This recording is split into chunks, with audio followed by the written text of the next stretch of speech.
부동산에 올랐어라 꿈을 안고 올랐어라. 안녕하세요. 부동산연구소 김앤정의 정직한 변호사 정변입니다. 네, 안녕하세요. 하버드 박사 하바 김경민입니다.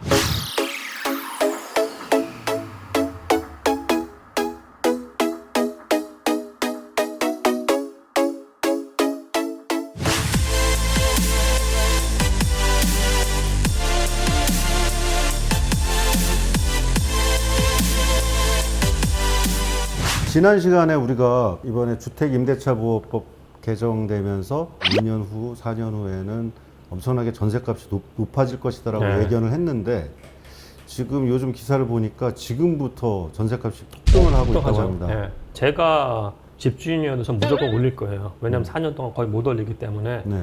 저는 지금 염려하는 바가 뭐냐면은 저희가 만든 인덱스로 이제 매매 가격하고 전세 가격을 봤을 때 네. 그러니까 2010년부터 2015년까지 매매 가격은 거의 정체 또는 떨어졌어요. 네. 근데 그때 어떤 일이 벌어졌냐면은 전세값이 미친 듯이 올랐어요. 전세값은 근데 2015년부터 19년까지 거의 왔다 갔다 하면서 정체 수준이에요. 네. 근데 그 기간에 매매 가격 엄청 떨었거든요. 네. 지금의 트렌드는 뭐냐면은 매매가하고 전세까지 같이 폭등했어요. 음. 매매는 패닉 바잉 상태고 음. 전세는 지금 임대차 3법 나오면서 뜨기 시작을 했어요. 네. 이거 굉장히 위험한 거고 이건 사실 정부의 정책 실패예요. 정부의 정책 실패예요. 제가 봤을 땐. 임대차 3법 같은 경우는 시기와 순서의 실패고요. 그러니까 패닉 바잉이란 말이 지금 유행이잖아요. 보면은 그러니까 패닉 바잉이라는 게 뭐냐면은 패닉이라는 게 사실 정상적인 건 아니에요. 그죠? 정상적이 아닌 시장에서 바잉이 일어나고 있는 거거든요. 그럼 이게 정상화된 다음에 했어야 되는 거예요. 정상화된 다음에. 그러니까 아예 할 거면은 초기에 했던가 아니면 지금 이제 어차피 임대차 3법 전에 굉장히 세금이라든지 아니면 금융 같은 것들을 제한을 뒀잖아요. 그럼 그거 효과가 나타나는 거 한 6개월 정도 후? 그리고 이제 부동산에서 봤을 때 보통 거래가 많이 일어나는 시점은 그러니까 봄이에요, 봄. 그러니까 여름하고 가을, 겨울에는 거래가 좀 더 떨어지면서 가격이 좀 떨어져요. 그러니까 정상적인 상황에서는 그렇게 본다고 하면 가격이 좀 정체 또는 하락인 시점인 겨울이나 내년 봄 전에 그때 했었어야죠. 그때 좀 늦춰야죠. 일단 근원적인 의무는 임대차 3법으로 인해서 임차인들이 동일한 집에서 2년을 보장받던 기간을 4년을 살게 해준다는 2년 더 살게 해준다는 거 외에는 사실 내용이 없어요. 2년, 4년이라는 건 사실 사회적으로 지대하게 빗발치던 요구는 아니었어요. 그쵸, 2년을 더 살 수 있다는 지위가 보장됐다라는 거 그 이익 못지않게 충격에 의한 손해도 꽤 있을 것이다. 그리고 이제 임대인의 각성이죠. 진지한 고민이 필요하겠네 라고 해서 보증금의 증액이라든지 아니면 월세 전환의 가속화라든지 그런 게 이루어질 수밖에 없다. 뭐 그런 생각이 드는 거죠.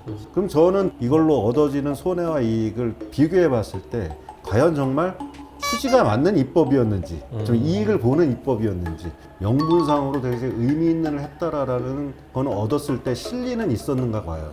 그런 의문도 가지게 됩니다. 집 사시겠어요 지금? 이 시점에? 그러니까 저는 사실은 작년 말에 팔았어요. 네. 저는 지금 굉장히 위험한 시장 상황이라고 보기 때문에 저는 당분간은 계속 주시하면서 아이 쇼핑을 하려고요.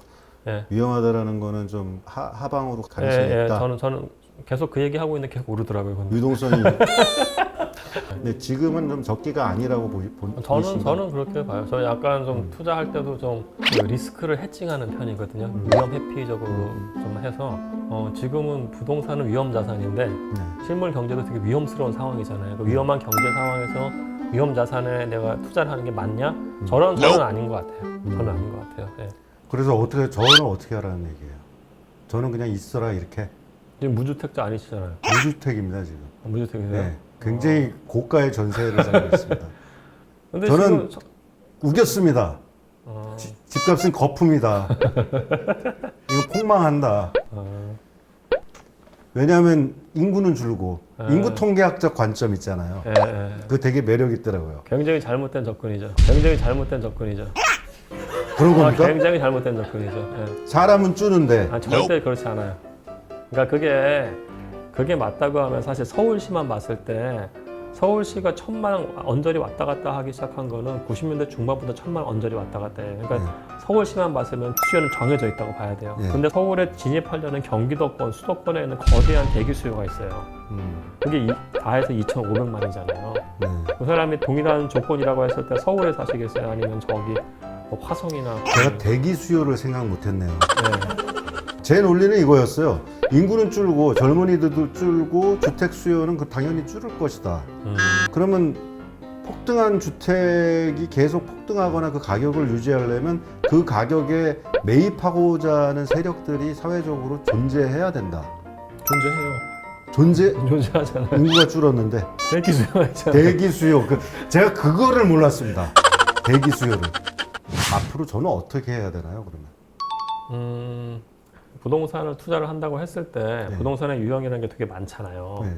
그러니까 우선은 부동산이 주택, 네. 오피스, 쇼핑몰, 창고 이렇게 네 개로 나누거든요.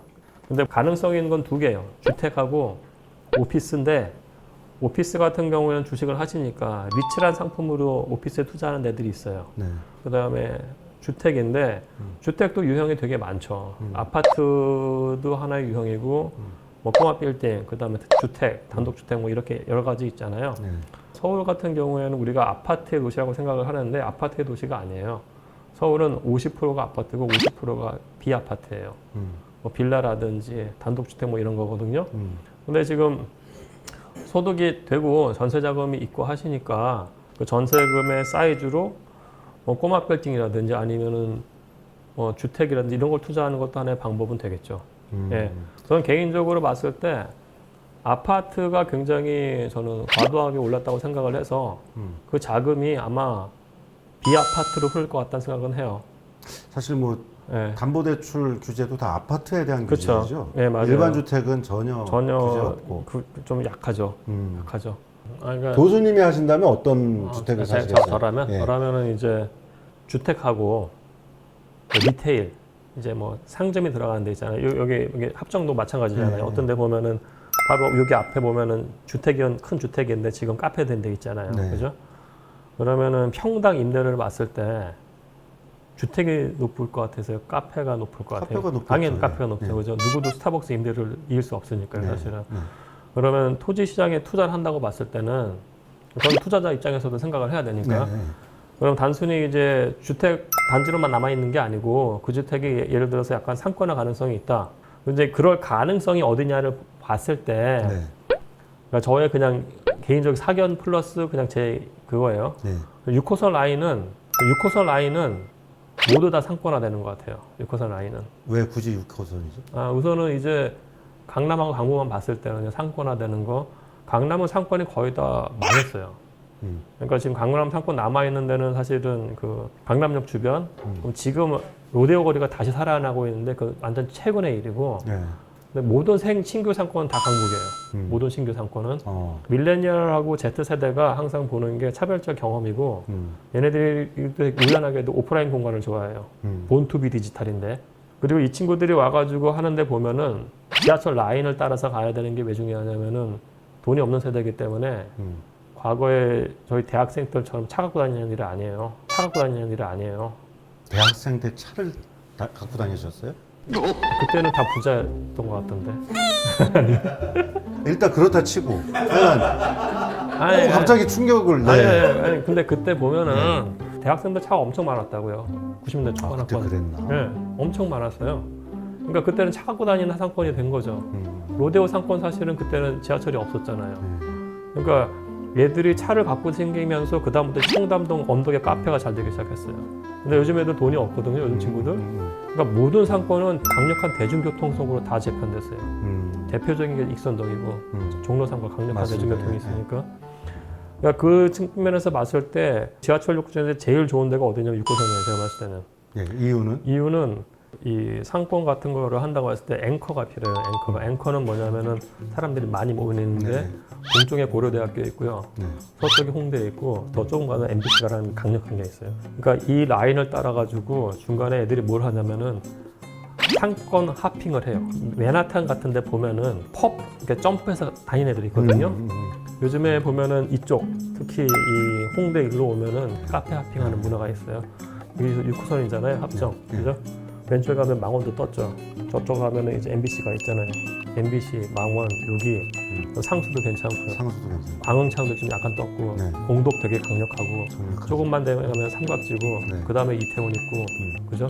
조금만 더 가면 동묘예요, 황학동. 네. 이 라인은 다 괜찮아요. 그 특히 지금 관심 있게 볼 지역은 약수, 청구, 신당이에요. 저는 100% 확신한데 이거 2년 안에 끝나요.